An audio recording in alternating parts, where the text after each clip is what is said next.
میں نے یہ ڈسکس کرنا تھا کہ میری بہن کی شادی کو کوئی 10 ایئرس ہو چکے ہیں. ٹھیک ہے، ان کے ہسبینڈ پہلے تو تھوڑا تھوڑا نشہ کرتے تھے، ٹھیک ہے، لیکن اب ان کے پیرنٹس نہیں ہیں تو وہ کیونکہ آئسولیٹڈ فیملی میں رہتے ہیں تو وہ بہت زیادہ کرنے لگ گئے ہیں اب ایڈکشن. ٹھیک ہے، بچوں کی کوئی ذمہ داری نہیں اٹھاتے. تو مسئلہ یہ ہے کہ پیچھے میرے فادر اکیلے ہیں، میری مدر بھی نہیں ہے اور بھائی بھی کوئی نہیں ہے. تو وہ فادر میرے کہتے ہیں میں آپ کی اور 3 بچوں کی رسپانسبلٹی نہیں لے سکتا ہوں. تو وہ بائی ہوک اینڈ کروک ادھر رہ رہی ہے، جاب کر رہی ہے، اپنے اپنے بچوں کے خرچے خود پورے کر رہی ہے. وہ مطلب اس کا ہسبینڈ اس کو سوائے ضلالت کے کچھ بھی نہیں اور دیتا. لیکن یہ ہے کہ میرے فادر یہ کہتے ہیں کہ میں آپ کی اور 3 بچوں کی رسپانسبلٹی نہیں لے سکتا. اس سچویشن میں اس کو کیا کرنا چاہیے؟ ہم نے اس پہ پورا ایک سیشن کیا تھا، وہ آپ اس کی ریکارڈنگ جو ہے سن سکتی ہیں کہ اگر فیملی میں ایڈکشن ہو تو کون سے رویے ہونے چاہیے، کیا کرنے کی ضرورت ہے. اور اگر آپ کے پاس وہ ریکارڈنگ نہ ہو یا آپ نے نہ سنا ہو تو پھر بھی میں یہ بتاؤں گی کہ جب کوئی اسپیشلائزڈ مسئلہ ہوتا ہے نا، مینٹل ہیلتھ کا ہو یا ڈومیسٹک ابیوز ہو یا ایڈکشن ہو، تو اس میں نا پہلے اپنے آپ کو اکوپ کرنا چاہیے. میں ہمیشہ وہ افراد جن کے گھر میں کوئی مسئلہ ہوتا ہے، یا ایون جیسے کوئی بچہ اسپیشل نیڈ والا ہوتا ہے، تو میں کہتی ہوں کہ اس سبجیکٹ میں آپ پی ایچ ڈی کر لیں.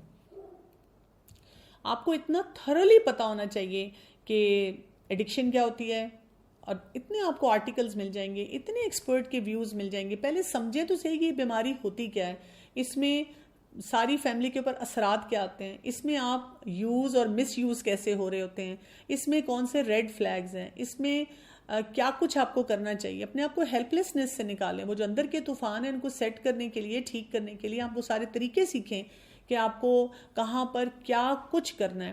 جب آپ وہ سارا کچھ سمجھیں گی نا تو، اور اللہ سے دعائیں مانگتے رہیں، تو اللہ تعالیٰ آپ کو راستے ضرور دکھائیں گے. لیکن ایڈکشن ایک ریڈ فلیگ ہوتا ہے. ایڈکشن میں آپ اس طرح کمپرومائز نہیں کرتے جیسے آپ کی بہن کر رہی ہیں. اس کے طریقے یہ ہوتے ہیں کہ اس شخص کو آپ بھیجتے ہیں کہیں ایڈکشن سینٹر میں، بھیجتے ہیں کہ آپ اپنا علاج کروائیں. ان کے ساتھ انیبلنگ نہیں کرتے، پرووکنگ نہیں کرتے. یہ ٹرمز آپ کو سیکھنی پڑیں گی، ان کو جاننا پڑے گا، اور پھر آپ کو صحیح طریقے سے اپنے لیے سٹینڈ لینا پڑے گا. شادی شدہ زندگی سے فوراً نہیں نکلتے، لیکن اس شخص کو ٹریٹمنٹ کے لیے بھیجتے ہیں تاکہ یہ کہ اگر وہ علاج کروا لے تو زندگی آپ کی بہتر ہو جائے، اور اگر نہ وہ علاج کروائے تو ظاہر ہے پھر آپ کو پتا ہونا چاہیے کہ آپ نے کچھ نہ کچھ فیصلہ اپنے لیے کرنا ہے. کیونکہ اللہ تعالیٰ نے آپ کو اپنی زندگی کو بہتر بنانے کے لیے کہا ہے. جو شخص ایک حرام کام میں ملوث ہو گیا اور اس کو چھوڑنا بھی نہیں چاہ رہا، تو سوچیں اس کے ساتھ آپ کے پاس کتنا ایک ڈیفیکلٹ پیکیج ہے جس کو آپ کو حل کرنا ہے. جی، میرا سوال یہ ہے کہ میں نے تقریباً ساری ٹاک سنی ہے ڈاکٹر کمل کیسٹ کی، لیکن سننا اور اس نالج کو سارے کو سیکھنا ایک اور بات ہوتی ہے، اور ان چیزوں پہ عمل کرنا بالکل الگ بات ہوتی ہے. تو وہ چیزیں وہی بار بار ریپیٹ ہو جاتی ہیں، وہی پیٹرن پھر سے ریپیٹ ہو جاتے ہیں. تو اس کا کیا حل ہے؟ کیونکہ اتنا کچھ جاننے کے باوجود بھی ہمارے بیہیویئرز میں کوئی امپروومنٹ نہیں آتی.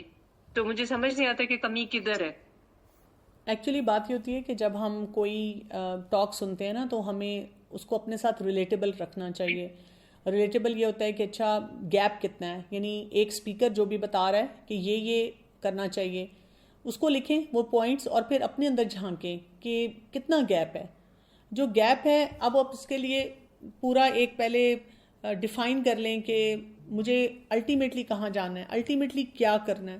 اچھا یہ کرنا ہے مجھے، مثلا غصے کو مینیج کرنا ہے، غصہ میرا مسئلہ ہے. ایموشنلی میں انٹیلیجنٹ نہیں ہوں، یہ میرا مسئلہ ہے. مجھے کمیونیکیشن سکل صحیح نہیں آتے، یہ میرا مسئلہ ہے.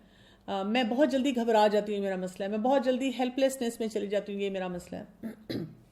جب یہ میرا مسئلہ ہے تو اب مجھے اس کو ٹھیک کرنے کے لیے اس مسئلے کے لیے بیبی سٹیپس کیا ہوں گے. ہر دن مجھے کون سا ایک کام 1% کرنا ہوگا جو مجھے چند مہینوں میں، چند سالوں میں وہاں تک پہنچا دے جہاں میں اپنے آپ کو دیکھنا چاہتی ہوں. تو اس طریقے سے ہم اپنا کام کرتے ہیں. جب ہم اپنا کام اس طرح سے نہیں کرتے نا تو وہ پھر یہی ہو جاتا ہے کہ ہر ٹاک سنتے ہیں، اس سے اوور ویلم ہوتے ہیں، سولوشن کی طرف نہیں جاتے، اور سوچتے ہیں کہ یہ جو بتانے والے ہیں نا شاید ان کی زندگی میں تو کوئی مسئلہ نہیں ہے، یہ آ کر ہمیں ایسی بڑی ہلکی پھلکی مزے سے باتیں بتا جاتے ہیں. یہ میرے گھر آئے نا اور میرے مسئلے میں آئے نا تو تب ان کو پتا چلے کہ مسئلے اصل ہوتے کیا ہیں. مسائل کو حل کرنے کے لیے آپ کو ڈائجسٹیبل ڈوز میں سلوشنز کو لے کر جانا ہوتا ہے، اور ہر انسان کے لیے ڈائجسٹیبل ڈوز فرق ہوگی. کوئی انسان مرچی بھی بڑے مزے سے کھا لے گا، اور ہضم کر جائے گا، اور کوئی انسان جو ہوگا پھیکا سالن بھی کھائے گا تو اس کا پیٹ خراب ہو جائے گا. تو وہ آپ نے دیکھنا ہوتا ہے کہ اس کو ہم نے کیسے ڈائجسٹیبل بنانا ہوتا ہے.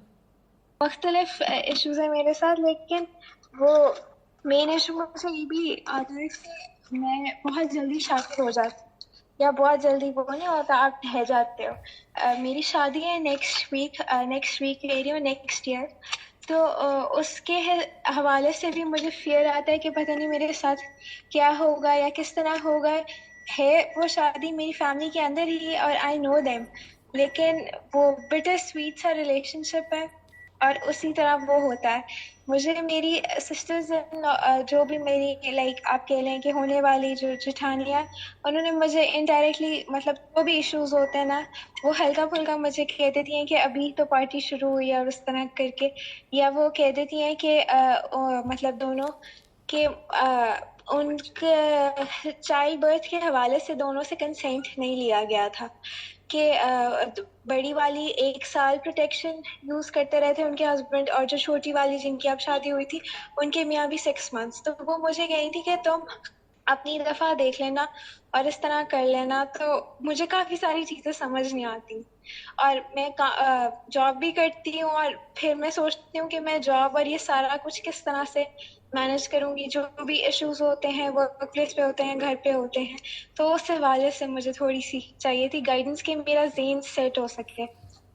اس میں دیکھیں آپ کو نا ڈیسیجن میکنگ سیکھنی ہوگی، فیصلے کیسے کیے جاتے ہیں، اور اس بارے میں کلیئرٹی رکھنی ہوگی کہ اللہ تعالیٰ نے کس چیز کی اجازت دی ہے، کس چیز کی اجازت نہیں دی، اور ہسبینڈ کی بات کہاں تک ماننی ہے اور کہاں پر کوئی تھوڑا سا باؤنڈری سیٹ کرنی ہے، سسرال والوں کے ساتھ کیسے ریلیشن شپ بلڈ کرنے. اس میں آپ کو بہت سی ٹاکس اور بہت سے لیکچرز مل جائیں گے جو آپ گریجولی سن کے اپنے لیے نوٹس بنا سکتی ہیں.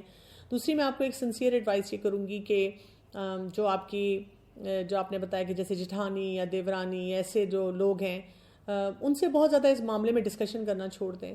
یہ بہت بڑی خرابی لے کر آئے گا آپ کے لیے.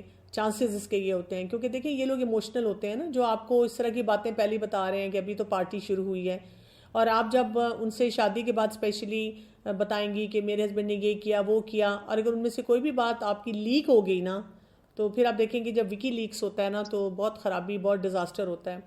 تو بہتر ہے کہ آپ کسی ایکسپرٹ سے سیکھ لیں، اور آپ کوئی ایسا عقل مند انسان اپنی زندگی میں رکھیں جو آپ کو کسی اسکل کی طرف لے کر جائے.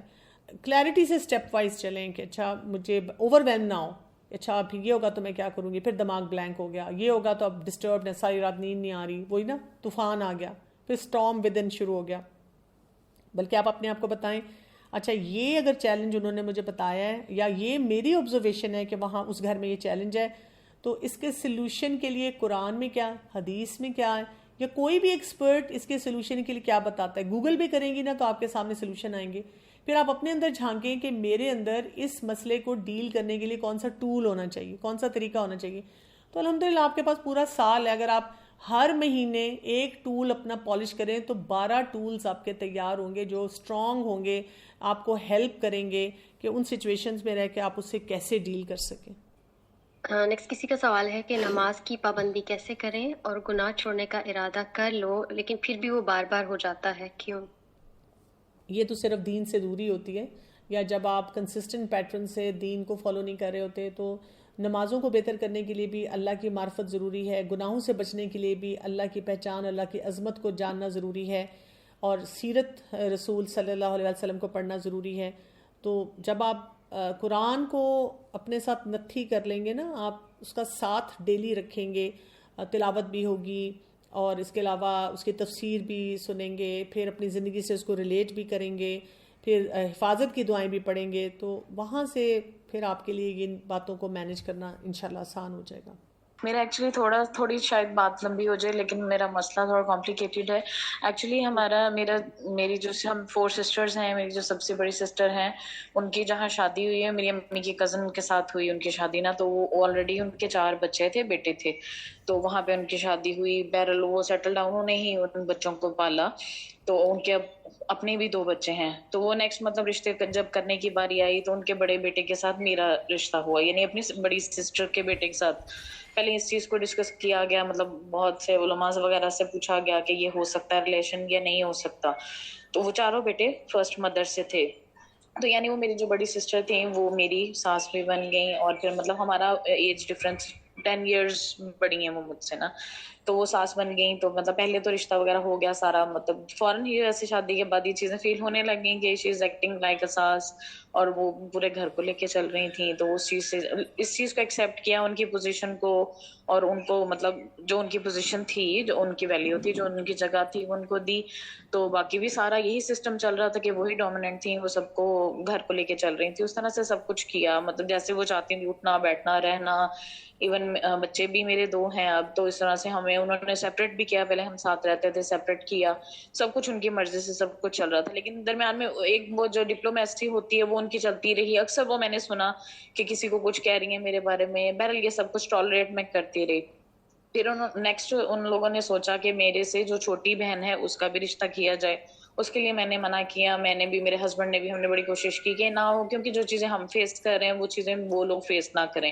کہ ڈپلومیسی اور ایک انہی کا ہولڈ, کیونکہ انہوں نے ہمیں پرسنل اسپیس نہیں دی کوئی بھی کہیں بھی, تو ہمیں بہت ڈیفیکلٹیز دیکھنی پڑی. وہ چھوٹی کا بھی رشتہ ادھر ہو گیا, اور اس میں ہم نے منع تو بہرحال کیا. اب وہ سیم ڈیفیکلٹیز اس کو دیکھنی پڑ رہی ہیں سیم. تو اس میں یہ کہ وہ بھی چھوٹی ہے, پھر وہ روتی بھی میرے پاس آتی ہے کچھ کیسز میں, اور وہ ان کا بیہیویئر یہ ہے کہ وہی ڈومیننٹ, وہی ساس والا بیہیویئر, اور بالکل اس طرح سے کرتے بھی رہو جیسے وہ چاہتی ہیں. تو پھر بھی وہ خوش نہیں ہوتی ہیں, اور مطلب وہ ہسبینڈ کو کہنا کہ اس کو کھینچ کے رکھو, اس کو یہ کرو, اس کو وہ کرو, اس طرح سے. تو وہ بلکہ اسی بات پہ کہ وہ چھوٹی کو کرتی رہتی ہیں, تو میں نے تو ان کی ہمیشہ بڑی رسپیکٹ کی تھی. تو اب وہ میرے پاس کافی ٹائم آئی رہی, تو ایک بہت بڑی مطلب ایک مسئلہ بھی ہو گیا اس میں. پھر ہم فیس ٹو فیس آ گئیں, پھر مجھے بھی انہیں بہت ساری سنانی پڑی باتیں کہ بھی اس طرح سے آپ, ہم دونوں کے ساتھ بیہیویئر ان کا اچھا نہیں ہے, مطلب ویسے ہی ہم کام تو کر رہے ہیں, جو کچھ بھی ہے ہم کر رہے ہیں جیسے وہ چاہتی ہیں, لیکن وہ پھر بھی اس چیز کو ایکنالج نہیں کرتی ہیں, اور بالکل لوئسٹ ویلیو جیسے گھر میں ہوتی ہے اس طرح سے انہوں نے ویلیو دی ہوئی. تو اس بات پہ پھر ہم آمنے سامنے بھی آ گئے, اور پھر پورے 6 سال میں نے جتنا صبر کیا ہوا تھا وہ سب نکل آیا. وہ جو باتیں وہ بولتی گئیں, اسی طرح اپنا بیڈ بیہیویئر ان کا تھا, تو وہ بولتی گئیں, پھر میں بھی آنسر کرتی رہی, اور وہ سارا کچھ بہرحال محنت ساری میری ضائع ہو گئی اتنے سالوں کی. تو یہ نہیں مطلب اتنے حالات مجبور میں ہو گئی, تو میں نے اتنا سب سنایا اور اتنا سب ہو گیا. اب یہ ہے میرا کوشچن, یہ ہے کہ اب چیزوں کو بہتر کس طرح سے بنایا جا سکتا ہے, کیونکہ یہ سب تو سرکمسٹانسز تھے ان کی وجہ سے, میں ورنہ خاموش تھی, صبر کرتی تھی. تو اب مزید ان چیز کو مطلب یہ بہت کمپلیکیٹڈ ریلیشن ہے ہمارا, اس کو میں کیسے بہتر کر سکتی ہوں, اور چھوٹی جو سسٹر ہے اس کے لیے میں اس کو کیسے گائیڈ کر سکتی ہوں, کیونکہ وہ بھی بہت ڈفیکلٹی میں ہے, اور اس ریلیشن کو کیسے لے کے چلا جا سکتا ہے. کچھ ٹپس اس میں بتا دیں کہ پازیٹیولی اس کو لے کے چلا جا سکے. کہ اس سچویشن میں نا آپ کو ایک تو اپنی بہن کے مزاج کو سمجھنا ہے نا, کہ ان کا اوور آل مزاج کیسا ہے, اور اگر ساتھ آپ اس ڈیفیکلٹ ریلیشن شپ میں رہ رہے ہیں تو اب آپ کو ان کے مزاج کی بہت سے پوائنٹرز کی سمجھ ہونی چاہیے. تو ایک طرف آپ کالم بنا کر ان کا مزاج لکھیں, اس کے جو آپ کو چیلنجز نظر آتے ہیں. یہ کاغذ ان کے ہتھے نہیں چڑھنا چاہیے, بعد میں اس کو پھاڑ دیں بے شک, لیکن صرف انالیسس کے لیے کہہ رہی ہوں. اس مزاج کی وجہ سے جو چیلنجز آپ لوگوں کی زندگی میں آ رہے ہیں ان کو لکھیں. پھر اس کے بعد تیسرے کالم میں لکھیں کہ اس میں میرا رول کیا ہے, یعنی مجھ سے کیا غلطیاں ہو رہی ہیں. ٹھیک ہے, ان کا یہ مزاج ہے, اس کی وجہ سے یہ مسئلہ ہوتا ہے, اس میں میرے اینڈ پہ کیا چیلنج آ جاتا ہے, اور اس کو ٹھیک کرنے کے لیے کون سا رویہ میں اختیار کر سکتی ہوں. تھوڑا سا نا ڈی کوڈ کیا کریں. جیسے آپ دیکھیں, جب آپ دیکھیں کہ فار ایگزامپل ایک ہوتا ہے نا, جیسے ہم نے کیونکہ طوفان کی بات کی ہے, اندر کی جو حالات ہیں اس کو طوفان سے تشبیہ دی ہے. تو ایک ہوتا ہے کہ جی بارش بھی ہے اور آندھی بھی بڑی تیز ہے, اولے بھی پڑ رہے ہیں, گاڑی بھی پنکچر ہو گئی ہے, اور پھر نکلا بھی نہیں جا رہا, اور کیچڑ بھی بہت زیادہ ہے. تو پھر تو آپ پریشانیوں پہ پریشانی ہے. لیکن اگر آپ نے ان سب چیزوں کو ڈی کوڈ کر کے ساتھ ساتھ دیکھ لیا ہے کہ بارش کے لیے کیا کرنا ہے, کیچڑ کے لیے کیا کرنا ہے, گاڑی اگر خراب ہو گئی ہے تو اس کے لیے کیا کرنا ہے, اولے پڑ رہے ہیں تو اس کے لیے کیا کرنا ہے, تو پھر آپ کو کوئی نہ کوئی سلوشن نظر آئے گا. لیکن اگر آپ طوفان کو طوفان کی طرح ہی لیتے ہیں تو وہ پھر آپ کو اپنے اندر ڈبو دیتا ہے. تو اسی طرح سے سیپریٹ کر کے ہر چیز کو دیکھیں. کچھ کام آپ کر سکیں گے, کچھ کام آپ نہیں کر سکیں گے. جو آپ کام نہیں کر سکیں گے ان کو ایکسیپٹنس کے لیول پہ لے جائیں تاکہ آپ کی فرسٹریشن کم ہو جائے. جو کام آپ کر سکتے ہیں ان کاموں کو کر لیں. اور آپ کی شادی کو زیادہ ٹائم ہوا ہے تو کچھ کام آپ کر سکیں گی. آپ کی جو بہن ہے ان کی شادی کو تھوڑا ٹائم ہوا ہے, ان کو کوئی ہلکے کام دے سکتی ہیں. لیکن یہ ضرور یاد رکھنا ہے کہ ایسے نہیں لگنا چاہیے کہ آپ لوگ مینیپولیٹ کرنا چاہ رہے ہیں، کیونکہ اگر آپ اپنی بہن کو بہت ساری ٹیکنیک سکھاتی ہیں اور اس میں خدا خوفی ضرور ڈالیں بار بار، تاکہ اگر کسی ٹائم پہ ان کے منہ سے ایک دم بڑی بہن کے سامنے جو اب ساس ہے نکل آئے کہ یہ انہوں نے مجھے کہا تھا، تو وہ یہ نہ ہو کہ آپ سکھاتے سکھاتے دونوں بہنوں کی طرف سے مشکل میں گر جائیں. تو بہت ڈپلومیٹک طریقے سے آپ کو ان کو سکھانا ہوگا اور اپنے آپ کو بھی بچا کے رکھنا ہوگا. جی میرا سوال ڈائریکٹلی تو ٹاپک سے ریلیٹڈ نہیں ہے، لیکن اس چیز کی وجہ سے مجھے خود اپنے اندر بہت سے طوفان محسوس ہوتے ہیں. اصل میں میرے جو بچے ہیں وہ بالکل بھی نماز اور ان چیزوں کی طرف نہیں آنا پسند کرتے، اور قرآن اور اس طرح کی چیزیں. تو میرا سوال یہ کہ آپ مجھے کچھ گائیڈ کریں کہ بچوں کے دل میں بجائے اس کے ان پہ امپوز کریں نماز اور اس طرح سے حجاب اس طرح کی چیزیں، ہم ان کے دل میں اللہ کی محبت کس طرح سے پیدا کریں کہ وہ بچہ بہت اندر سے چاہے کہ یہ کرنا چاہیے. ہاں جی، یہ آپ نے جس طوفان کی نشاندہی کی ہے یہ بھی بہت بڑا طوفان ہے، اور ایز اے پیرنٹ میں بھی سمجھ سکتی ہوں کہ جب آپ کوئی بھی کام خود بہت پیشن سے لے کے چل رہے ہوتے ہیں اور آپ کو اپنے بچے میں کہیں نظر آتا ہے کہ وہ یہ کام نہیں کر رہا، یا کبھی کبھی وہ آپ کے سامنے کھڑا ہو کے کہہ دیتا ہے کہ میں نے یہ کام نہیں کرنا، تو زندگی کتنی مشکل لگتی ہے اس وقت. آپ کو لگتا ہے کہ جتنی بھی آپ ایفرٹ کر رہے ہیں وہ سب ویسٹڈ ہے نا، زیرو میں جا رہا ہے، مائنس میں جا رہا ہے. تو پہلے تو یہ بات ہوتی ہے کہ شروع سے اپنا انالیسس کر لینا چاہیے کہ کیا ہم نے شروع سے اس کو سکھایا. اگر آپ شروع سے سکھاتے رہیں اور ایک سرٹن سٹیج پہ آ کر بچے نے یہ کام کرنا چھوڑ دیا ہے، تو بس اپنے آپ کو بتائیں کہ دیکھیں یہ اللہ کی توفیق سے ہوتا ہے. آپ دعائیں کرتے رہیں، بچے کے لیے بے تحاشا دعائیں کریں، نماز کو چیلنج نہیں بنائیں، اس کو قرآن سے ایسوسیٹ کریں. تو مجھے بھی ہمیشہ جب بھی لگا اپنے کسی بھی بچے میں کہ مجھے لگا کہ یہ کسی بھی حکم کے معاملے میں ڈھیلا ہو رہا ہے، تو میں کیا کرتی ہوں اس حکم کے بارے میں تو ایک نا بالکل ایک سافٹ طریقے سے ریمائنڈر دیتی رہتی ہوں، لیکن اس کے ساتھ اصل جو کام جس پہ میں تھوڑا سا سٹینڈ لیتی ہوں وہ یہ کہ آپ نے نا قرآن کو ترجمے اور تفسیر کے ساتھ پڑھنا ہے. ویکلی ایک کلاس ضرور اٹینڈ کرنی ہے. اور میں یہ نہیں ساتھ کہتی کہ یہ اس لیے اٹینڈ کرنی ہے تاکہ تم حجاب پہنو، تم نماز پڑھو اور تمہاری کمپنی چھٹے، تم اچھے لوگوں میں بیٹھو. جب ہم کوئی وہ بچے کو ساتھ ایسی اٹیچمنٹ دیتے ہیں تو بچہ پھر اس کو تھریٹ سمجھتا ہے. بس آپ ایسے کہیں بیٹا مسلمان ہونے کے ناطے ہمیں نا اللہ کے کلام کو سمجھنا ہے. تو پھر کیا ہوتا ہے بچوں میں آپ ایک اللہ سے توفیق مانگ رہی ہیں، دعائیں کر رہی ہیں. ماں کی دیکھیں نا دکھی دل کی دعا تو قبول ہوتی ہے نا. ہمارا رب ہے نا، سنتا ہے ہماری فریادوں کو، تو سنے گا ہمارا رب انشاءاللہ. ہم کیوں اس سے کوئی بری امید لگائیں نا یا مایوس ہو جائیں. نہیں، ہم مایوس ہوں گے اس معاملے میں. ہم کانسٹنٹلی اپنے بچوں پہ کام کریں گے، ان کے ساتھ ریلیشن شپ اچھا رکھیں، اور ہر وقت اپنے آپ کو ری ایشور کریں کہ I am trying to do my best. جو بھی سرکمسٹانسز ہیں، جو بھی فیملی کے حالات ہیں، بچے کی پرسنالٹی ہے، اور اسی میں سے انشاءاللہ ایک دن آئے گا کہ میرا بچہ جو ہے اس بات کو سمجھے گا اور صحیح کام کرے گا.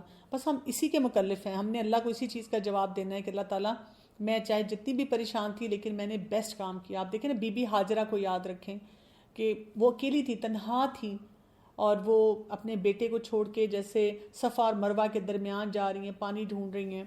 امیزنگ ایک پرسنالٹی ہمیں پتہ چلتی ہے کہ انہوں نے اپنے اندر کے طوفانوں کو کیسے سمیٹا ہوگا اس وقت، کیا کچھ ان کو خیالات آئے ہوں گے. تو اللہ تعالیٰ پہ جو توکل اور بھروسہ کر کے جب ہم کوئی معاملہ لے کے چلتے ہیں نا تو اللہ تعالیٰ ہمیں بہت سے سلوشنز دکھا دیتے ہیں. کسی کا سوال ہے کہ کانفیڈنس نہیں آتا کسی بھی کام یا بات کو کرتے ہوئے، میں بہت گھبرا جاتی ہوں، تو مجھے کیا کرنا چاہیے؟